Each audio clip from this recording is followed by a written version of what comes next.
இயேசு கிறிஸ்துவின் இன்ப இனிய நாமத்தில் வாழ்த்துகிறோம். இன்றைய வேத வசனம்: இப்படி இருக்க, ஒருவன் கிறிஸ்துவுக்குள் இருந்தால் புது சிருஷ்டியாயிருக்கிறான். பழையவைகள் ஒழிந்து போயின, எல்லாம் புதிதாயின. 2 கொரிந்தியர் 5ஆம் அதிகாரம் 17ஆம் வசனம்.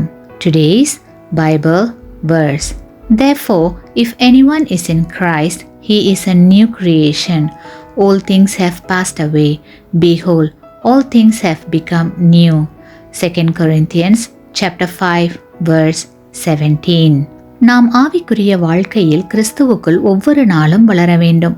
ஆவிக்குரிய வாழ்க்கையில் நாம் மந்தமாகவோ வியாதிப்பட்டவர்களாகவோ இருக்க தேவன் ஒருபோதும் விரும்புவதில்லை. இயேசு கிறிஸ்து இந்த உலகில் வாழ்ந்தபோது பிதாவோடு அனுதினமும் தொடர்பு வைத்திருந்தபடியால் பரலோக மகிமையை பெற்றார். அதேபோல் நாமும் கிறிஸ்துவோடு அனுதினமும் தொடர்பு வைத்திருந்தால் பரலோக மகிமையை பெறலாம். பிரியமானவர்களே, ஆவிக்குரிய வாழ்வில் கிறிஸ்துவோடு வளர வேண்டும் என்றால் ஜெபம் அவசியம். அது மட்டுமல்ல, ஒவ்வொரு நாளும் தேவ வார்த்தைகளை வாசிக்க வேண்டும்.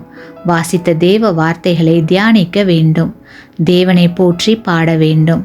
ஆலய கூடுகையில் தவறாமல் கலந்து கொள்ள வேண்டும். ஊழியத்தில் பங்கு கொள்ள வேண்டும். ஒருவரை ஒருவர் நேசிக்க வேண்டும். பிறருக்கு உதவ வேண்டும்.